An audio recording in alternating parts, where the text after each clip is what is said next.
High Counselor Zixra stood before the gleaming quantum display, his iridescent scales dulled with exhaustion. The emergency session of the Zalaxian Federation Council had stretched into its fourth rotation, and still the horrors kept coming. Another colony world had gone dark. Esteemed colleagues, his voice wavered, translucent hands gripping the podium. New horizon has fallen. The Vorkath swarm consumed the outer settlements in less than a planetary cycle. Our evacuation fleet, he paused, mandibles clicking in distress, managed to save only 12% of the population. The council chamber, a masterpiece of crystalline architecture floating in high orbit around Zalaxia Prime, erupted in fearful whispers. The Vorkath had devoured 8 worlds in as many cycles, their biological ships spreading like a cancer through Federation space. Sub-Counselor Vehement, her feathered crest flattened in alarm, activated her communication node. Our defensive fleets, scattered or destroyed. Zixra replied, projecting tactical data into the chamber center. Red indicators overwhelmed the blue, showing the brutal arithmetic of extinction. Our weapons barely penetrate their organic hulls. They adapt too quickly, evolve countermeasures within hours of engagement. Then we must broadcast the signal, Elder Catal announced, his crystalline form resonating with gravity. The ancient protocol had never been used in the Federation's 12,000 years of peaceful existence. The signal, a desperate plea for help encoded with their species' complete biological and cultural data, meant to preserve something of their civilization after extinction. The council chamber fell silent. Broadcasting the signal meant admitting their end was near. Wait. Science Director Lenpo's tentacles writhed with excitement as she interfaced with her console. We're detecting a response. But that's impossible.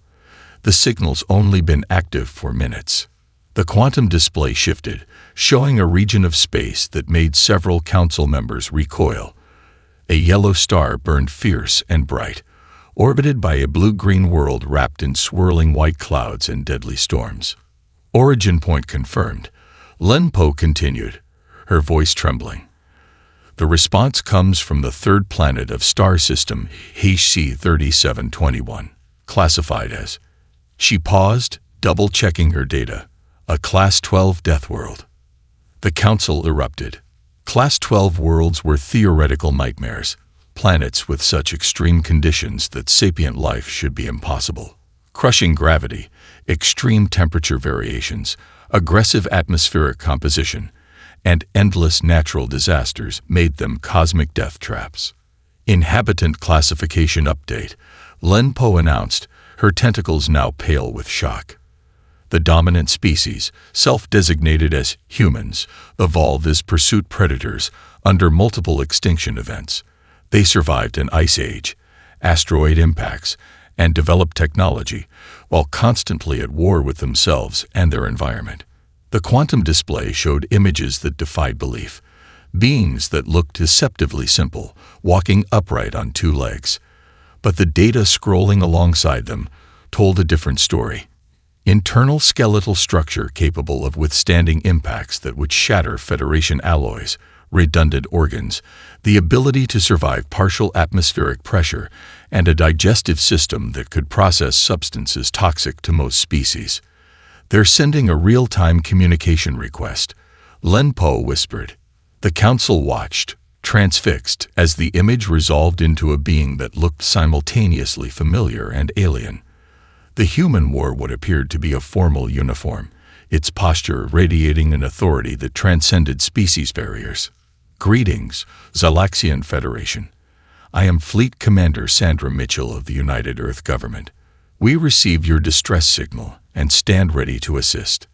Our advanced scout ships can reach your coordinates in 48 hours, with the main fleet following within the week. The human's expression shifted into something that made several council members step back instinctively, a baring of teeth that their xenobiologists would later learn was called a smile. The Vorkath have never encountered humans before. They're about to learn why that was fortunate for them. Mitchell out. As the transmission ended, High Counselor Zixra looked out at his fellow council members. They had called for help, hoping to preserve their legacy before extinction. Instead, they had attracted the attention of beings their ancestors would have classified as living nightmares. The question now was, had they replaced one horror with another? The human diplomatic vessel Pathfinder emerged from hyperspace like a predator breaking the surface of still water.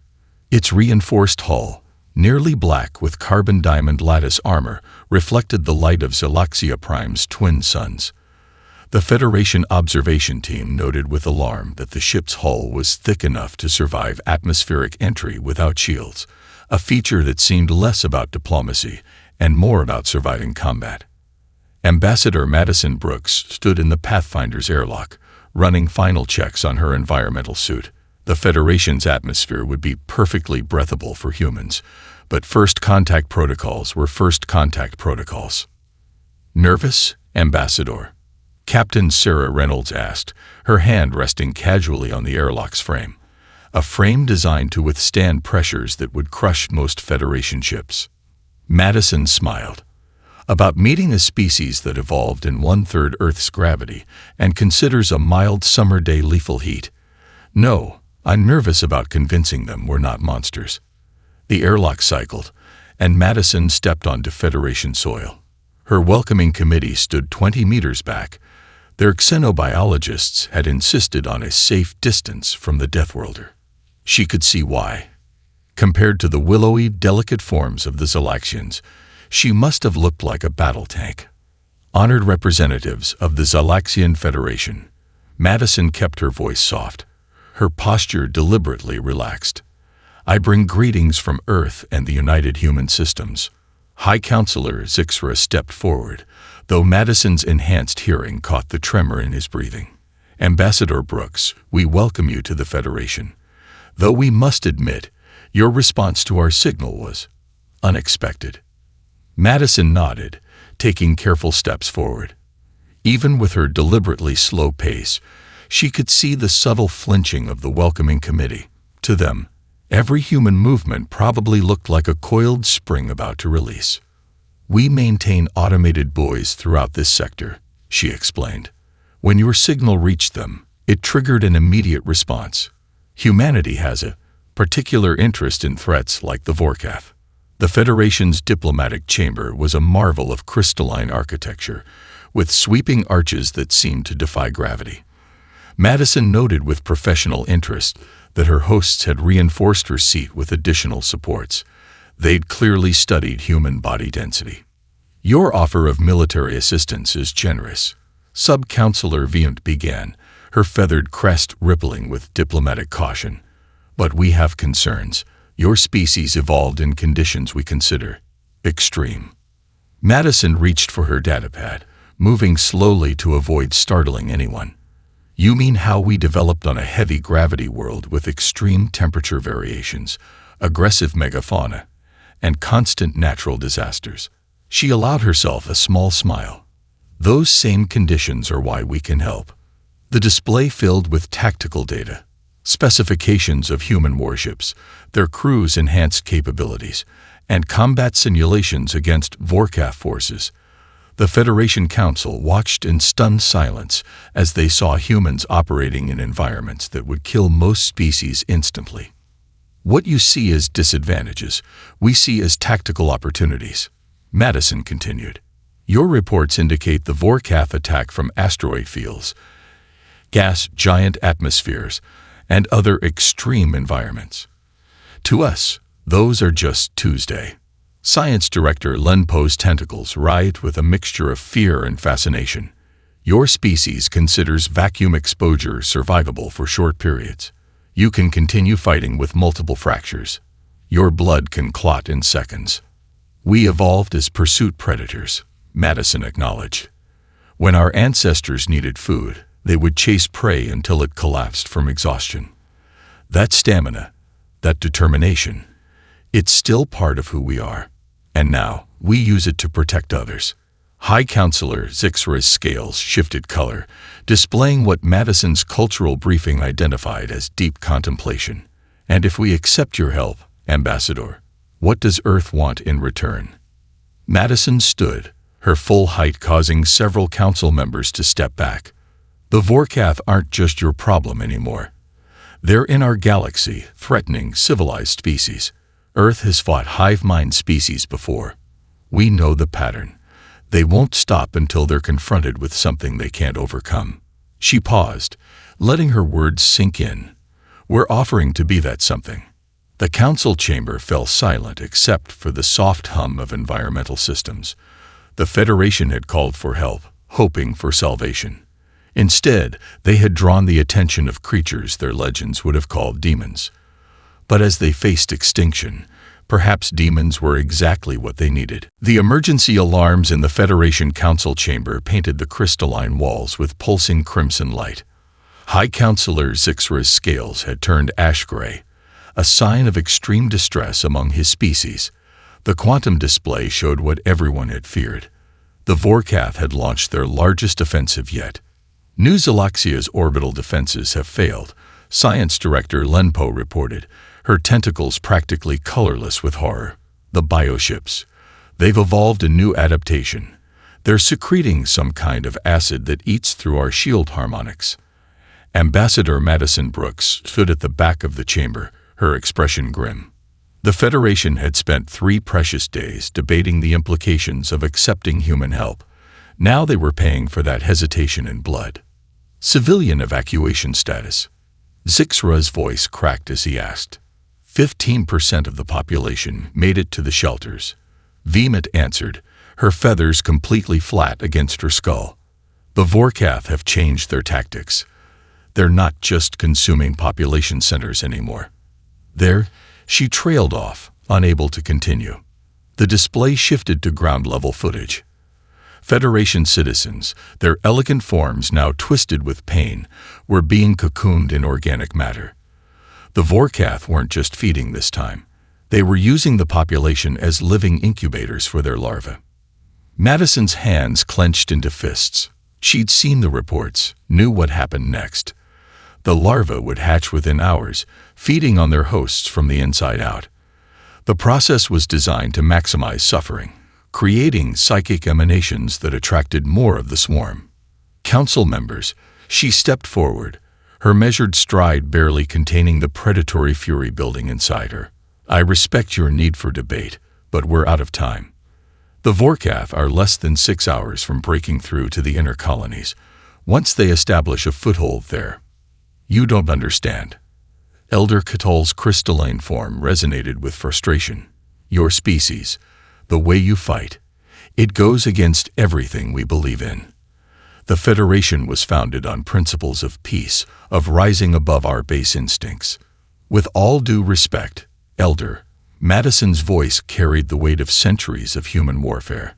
Those principles assume your enemy shares them. The Vorkath don't. They're not here to negotiate. They're not here to be reasoned with. They're here to feed. The quantum display flickered as another transmission cut through the emergency broadcasts. The footage showed New Zalaxia's capital city, its legendary crystal spires now serving as anchor points for massive Vorkath high structures. The streets were filled with cocoons, each containing a still-living victim. The main swarm has begun mass reproduction, Lenpo reported mechanically, as if emotional shutdown was the only way to cope. At their current rate of expansion, they'll double their numbers within 2 planetary cycles. Madison opened a secure channel to the Pathfinder. Captain Reynolds, how fast can the advance fleet get here if they burn hot? 4 hours at emergency FTL. Sarah's voice crackled back. But Ambassador, they'll be running their reactors at 200%. The crews will be pulling 6 Gias during deceleration. Conditions that would kill any of our species instantly, Vehement whispered, her crest rippling with a mix of horror and awe. Madison turned to the council, her eyes reflecting the red emergency lights like a predator's. Those are my people up there, choosing to put themselves through hell because they know every minute counts. They'll suffer radiation exposure, extreme G-forces, and potential organ damage, all to get here faster. Not because they have to, but because they've seen your footage. Because they can't stand by while innocents suffer. High Counselor Zixra rose from his seat, his scales finally shifting from ash gray to a deep blue of decision. The Council's vote is unanimous. Ambassador Brooks, the Xalaxian Federation formally accepts Earth's offer of military assistance. He paused, mandibles clicking softly. May whatever higher powers exist have mercy on us all, because I suspect your people won't show any to the Vorkath. Madison's reply was cut off by new alarms. The swarm had found another colony. As the screams began filtering through the emergency channels, she sent the authorization code that would bring humanity's full might to bear. The Vorkath had just made their final mistake. Space tore open in 100 places above New Xalaxia, reality screaming as human warships forced their way through hyperspace.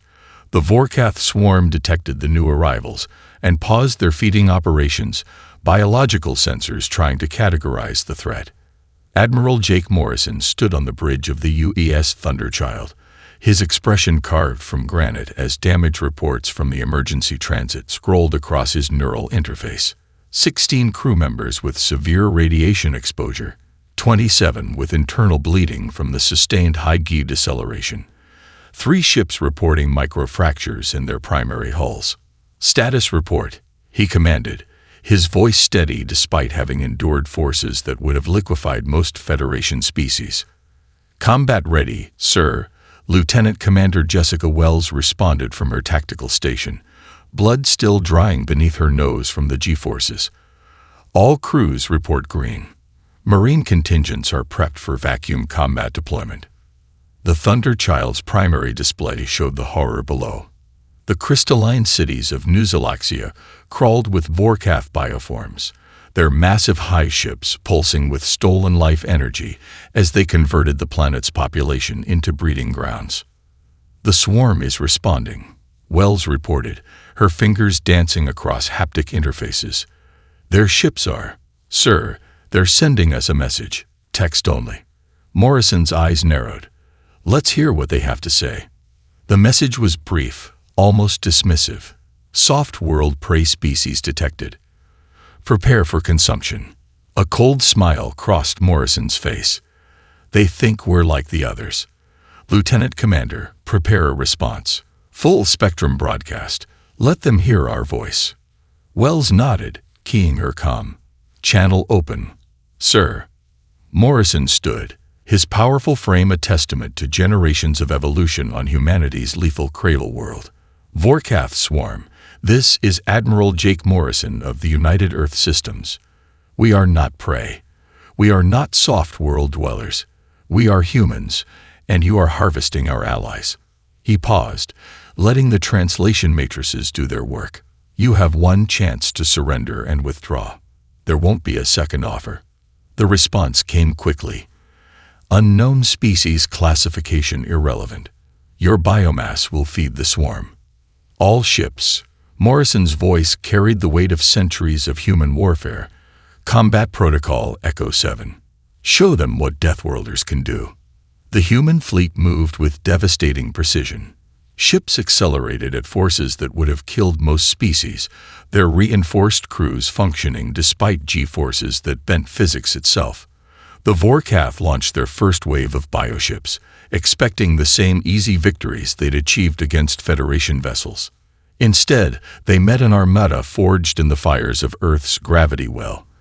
Kinetic rounds punched through organic hulls with devastating force. Point defense systems tracked and eliminated biological projectiles with inhuman speed. And when the Vorkath tried to close for their signature grappling attacks, they discovered that human ships were built to withstand pressures that would crush their bioforms. Sir, Wells called out, the swarm is adapting. They're attempting to evolve countermeasures. Morrison nodded grimly. Just as expected. Deploy the Marines. Across the fleet, drop pods launched. Inside each, human warriors in powered combat armor endured forces that would kill most species instantly. They'd trained for this, their bodies and minds honed by evolution and technology, to survive conditions that their allies considered unsurvivable. The Federation observation post watched in stunned silence as human troops breached Vorkath high ships through direct vacuum exposure, fighting in conditions that should have been instantly lethal. Their combat feeds showed Marines operating in radiation zones, toxic atmospheres, and crushing pressures. Environments the Vorkath had always used as sanctuary. "Admiral," Wells reported, satisfaction evident in her voice, "the swarm is falling back. They're abandoning their surface operations." Morrison watched as the massive high ships began retreating from New Zalaxia. "They're learning, Lieutenant Commander. For the first time in their history, the Vorkath are learning what it means to be prey." In the Federation observation post, Science Director Lunpo's tentacles writhed in a complex pattern of awe and terror. "By all that's sacred," she whispered, "what have we unleashed?" The Proxima sector burned. Vorkath bioships swarmed through the debris field of a shattered moon, their organic hulls pulsing with stolen energy as they launched themselves at the human battle group. Admiral Morrison watched from the Thunderchild's command deck as the enemy approached, their numbers blocking out the light of distant stars. "Swarm composition?" he asked, his voice steady despite the adrenaline coursing through his system. Lieutenant Commander Wells' fingers danced across her console. "Reading 200 primary bioships and roughly 800 drone vessels. They've adapted their whole chemistry since New Zalaxia, sir. Early readings suggest improved acid resistance." Morrison nodded. The Vorkath evolved quickly, but humanity had been fighting evolutionary arms races since they first crawled from the oceans. "Deploy the Leviathan Protocol." Across the human fleet, specialized compartments opened. Federation observers watched in fascination as clouds of engineered bacteria burst forth, microscopic warriors designed in Earth's most advanced laboratories. The Vorkath's biological advantages were about to become their greatest weakness. "Marine strike teams Alpha through Delta, you are clear to launch," Morrison commanded. "Remember your training. These conditions are nothing compared to the Mariana deep runs." Assault pods streaked through space, each containing warriors who had trained in Earth's most hostile environments. The Federation's observation feeds captured everything. Humans moving through hard vacuum with practiced ease, their enhanced bodies shrugging off radiation levels that would kill most species instantly. The first contact between forces was apocalyptic. Vorkath bioships discharged clouds of corrosive spores, expecting to dissolve human armor like they had Federation shields. Instead, they met materials designed to withstand the crushing pressures of Earth's deepest oceans. The engineered bacteria clouds found purchase on organic hulls, beginning their work of unraveling the enemy's biological advantages. "Ma'am," a sensor operator called out to Wells, "the swarm is attempting to retreat to the gas giant's upper atmosphere. They're following their standard playbook." Wells smiled grimly, exactly as predicted. "Admiral."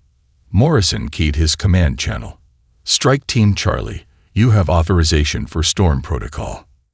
The Federation observers watched in disbelief as human dropships plunged into the gas giant's atmosphere. The pressure at those depths would crush most ships instantly, but human vessels, designed by beings who evolved under crushing gravity, merely groaned and continued their pursuit. Inside the gas giant, the battle transformed. Human Marines, their combat suits adapted from deep-sea exploration gear, engaged Vorkath troops in an environment of liquid metallic hydrogen. The aliens discovered that their usual tactical advantage of operating in extreme conditions meant nothing against beings who trained in environments that would kill most species instantly. "Sir," Wells reported, "Strike Team Charlie reports successful penetration of the primary high ship. They're deploying the symbiote countermeasures now." The battle's turning point came when the engineered bacteria began their work in earnest. The Vorkath, masters of biological warfare, found their own weapons turned against them. Their ships began losing cohesion, organic systems failing as human-designed microscopic predators consumed them from within. "The swarm is attempting to broadcast a retreat signal," Wells announced, her voice tight with controlled excitement, reading massive biological failures across their fleet. The bacterial attack is cascading through their neural networks. Morrison watched as the mighty Vorkath swarm, terror of the Federation, broke apart in panic. Ships designed to endure the harshest conditions in space were being devoured by organisms engineered by beings who had mastered the art of survival on their own Deathworld. In the Federation observation post, High Counselor Zixra's scales shifted through colors of awe and terror. They didn't just defeat the Vorkath, he whispered. They out-evolved them. In hours, they developed countermeasures that would have taken other species generations. The human fleet regrouped, their ships bearing scars but their crews unbowed. The Vorkath had finally met an enemy they couldn't outfight or out-evolve, a species that had turned their own deadly homeworld into an advantage, whose very biology was a weapon honed by millions of years of survival against impossible odds. The predators had become prey, and the galaxy would never be the same. Impossible, the Federation cynobiologist whispered, watching the tactical display aboard the observation vessel, Crystal Dawn. They're hiding their ships inside stellar coronas. The human fleet had transformed from a defensive force into an invasion armada. Admiral Morrison's strategy defied conventional warfare tactics, using environments that most species considered lethal as staging grounds for attacks. The Thunderchild emerged from the chromosphere of a blue giant star, its reinforced hull glowing with energy that would have vaporized Federation ships instantly. Behind it, 20 more human vessels appeared like avenging angels, their crews protected by radiation shielding derived from deep-sea pressure suits. Multiple Vorkath hive clusters detected. Lieutenant Commander Wells reported, her skin still showing traces of radiation burns from their last stellar insertion. They're scattered across the asteroid field, using the magnetic interference as cover. Morrison smiled. The Vorkath were learning, adapting their tactics, but they still didn't understand what they were facing. Deploy the pressure teams. Across the fleet, specialized marine units launched in vessels that looked more like deep ocean submersibles than spacecraft. These warriors had trained in the crushing depths of Europa's subsurface oceans, where pressures exceeded anything the Vorkath could generate. Sir, Wells' voice carried a note of pride. The Federation observers are requesting to witness the assault deployment. They want to understand how we operate in these conditions. Grant them access to the combat feeds, Morrison ordered. Let them see what humanity brings to the fight. The observation screens lit up with multiple perspectives. Federation scientists watched in stunned silence as human troops navigated through the dense asteroid field, using conditions that would kill most species as tactical advantages. Their combat suits, designed to withstand the pressure differentials of Earth's deepest trenches, shrugged off the Vorkath's attempts at biological warfare. Enemy hive ship detected. A marine sergeant reported through the static. They're trying to use the magnetic field to disrupt our systems. Show them why that's a mistake, Morrison commanded. The Marines deployed their newest weapon, crystalline computers based on Federation technology, but hardened by human engineering. Where Federation systems would have failed under the intense magnetic interference, these hybrid devices continued functioning flawlessly. Inside the asteroid field, the battle transformed into a three-dimensional chess game. Human ships used the very forces that made the environment lethal as weapons, deflecting asteroids into Vorkath formations and channeling magnetic fields to disrupt their bioships' neural networks. Admiral, Wells called out, the swarm is attempting to retreat to the dark side of the gas giant. Their bioships are showing signs of strain from our environmental warfare. Morrison nodded grimly. They're learning that evolution has limits, especially when facing a species that turned their own hellish world into an advantage. The Federation observers watched as human forces pursued the Vorkath into the gas giant's atmosphere. Where other species would have hesitated, humans plunged deeper, their ships and suits adapting to pressures that would have crushed most vessels into atoms. Breach teams reporting successful penetration of primary hive structure, Wells announced. The bacterial countermeasures are spreading through their biological networks. the swarm's adaptive capabilities are being overwhelmed. The Vorkath discovered too late that their greatest strength, their ability to evolve and adapt, had become their greatest weakness. Human bioengineers had turned their own evolutionary processes against them, creating cascading failures that spread through their biological ships like wildfire. Back on the Crystal Dawn, Science Director Lun Po's tentacles twisted in complex patterns of awe and terror. They're not just warriors, she realized. They're force of nature themselves. Every environment we considered impossible to fight in, it turned into a battlefield. The battle ended not with a dramatic explosion, but with the systematic dismantling of the Vorkath's biological advantages. The swarm, which had terrorized the galaxy with its adaptability, found itself outmatched by beings who had turned their own deadly evolution into a weapon. As the last high ship succumbed to the bacterial assault, Admiral Morrison sent a message to the Federation observers. This is how Deathworlders wage war, not with brute force alone, but by mastering the very conditions that should kill us. Ambassador Madison Brooks walked through the restored crystal gardens of New Zalaxia, her steps measured and careful on pathways designed for beings far lighter than humans. Around her, Federation citizens worked alongside human Marines to clear away the last remnants of Vorkath hive structures. It's remarkable, High Counselor Zixra said, his scales shimmering with mixed emotions as he watched a Marine in powered armor gently help a group of Zalaxian children plant new crystal seedlings. The same hands that tore apart bioships now tend to our gardens. Madison smiled, recognizing the complex dynamics at play. Humans have always been builders as much as warriors. It's how we survived Earth, by learning to nurture life in the same environments that threatened to destroy us. The quantum display in the temporary council chamber showed Admiral Morrison's fleet pursuing the Vorkath deeper into their territory. The swarm was learning harsh lessons about the difference between being an apex predator and facing a species that had evolved beyond such simple classifications. Your warriors, Science Director Lun Po began, her tentacles moving in patterns of scientific curiosity. They transitioned from combat to reconstruction with such ease. Our xenopsychologists can't understand how beings capable of such violence can also show such gentleness. It's called compartmentalization, Madison explained. Humans learned early in our evolution that survival required both the ability to fight and the ability to build communities.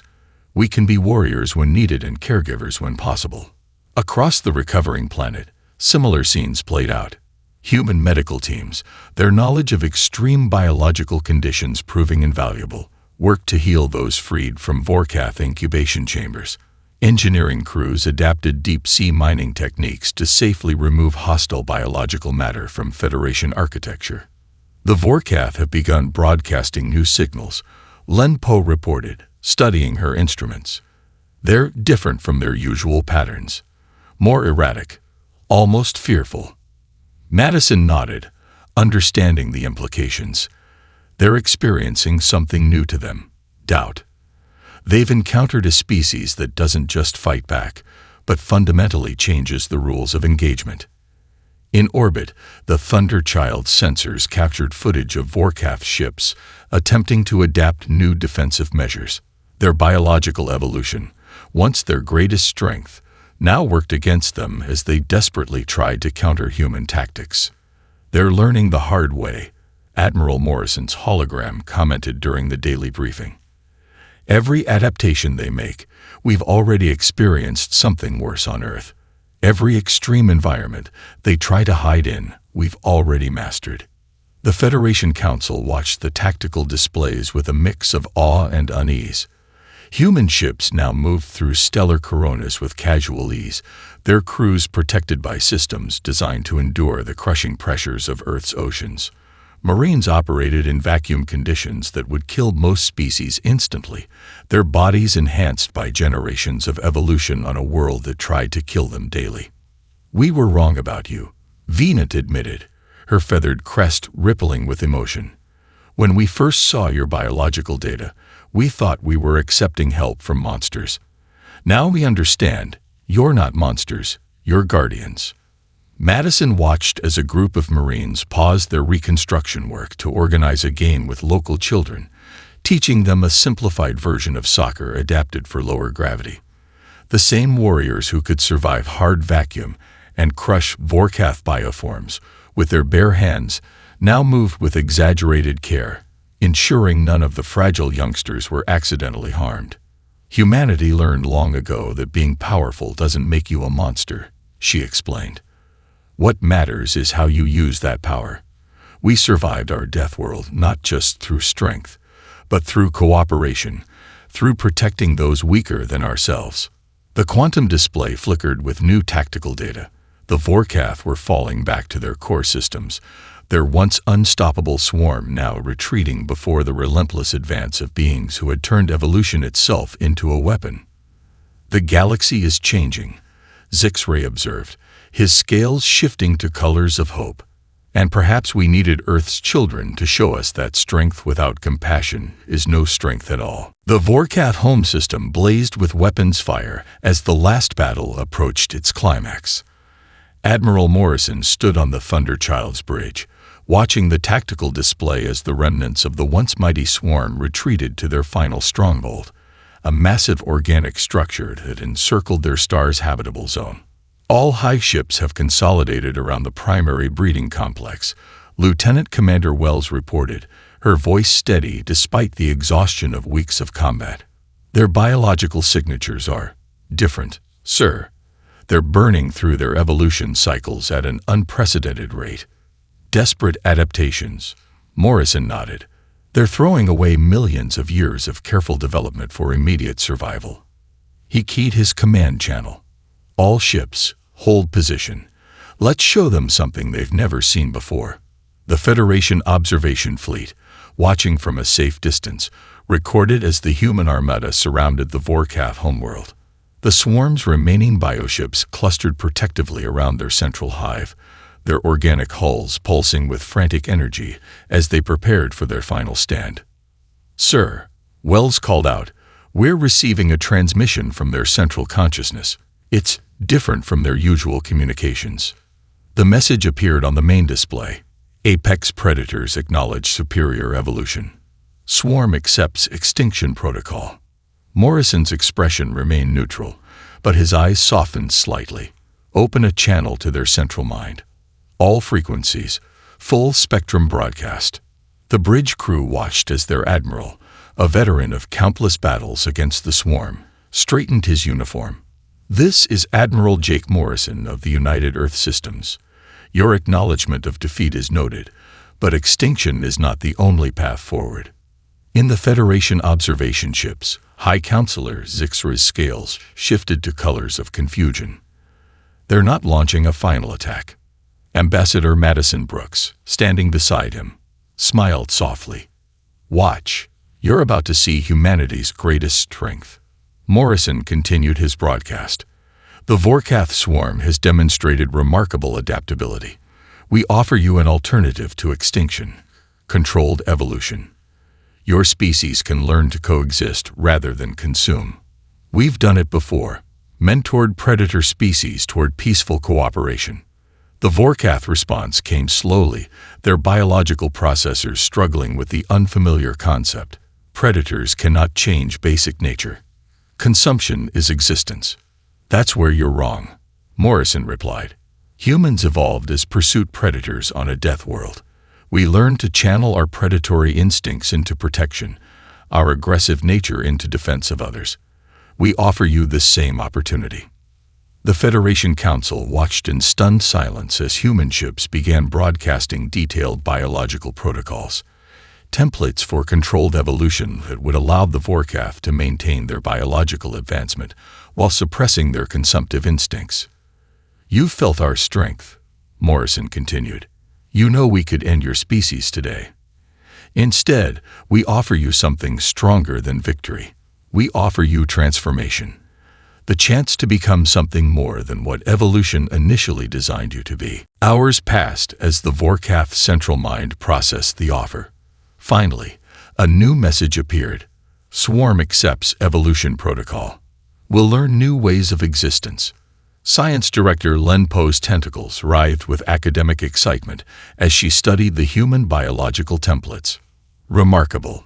They're not just offering mercy, they're providing a technological and evolutionary pathway toward peaceful coexistence. That's why Earth's children were the perfect answer to our distress call, Viant realized, her feathers rippling with understanding. Not just because they could fight the Vorkath, but because they could offer them redemption. The next few days saw something unprecedented. Human xenobiologists working alongside Vorkath genetic engineers, beginning the long process of controlled cultural and biological transformation. The same beings who had devastated the swarm's military might now work to preserve and elevate their species. "I don't understand," Zix-Ray admitted to Madison as they watched the proceedings. "Your people had every right to eliminate the Vorkath. Why show mercy?" Madison gazed out at the scene of cooperation unfolding before them. Because true strength isn't about destruction. It's about having the power to destroy and choosing not to. Humanity learned that lesson on Earth, where every day could have been our last. We survived not by being the strongest, but by learning when to be strong and when to be wise. As the human fleet began its long journey home, they left behind not a conquered enemy, but a species taking its first steps toward a new evolution. The galaxy had witnessed not just the fury of the Deathworlder Armada, but the wisdom that made humanity truly formidable. The Federation's distress call had brought them demons, but these demons had proven to be angels in disguise, warriors with the power to destroy worlds, and the compassion to build them instead.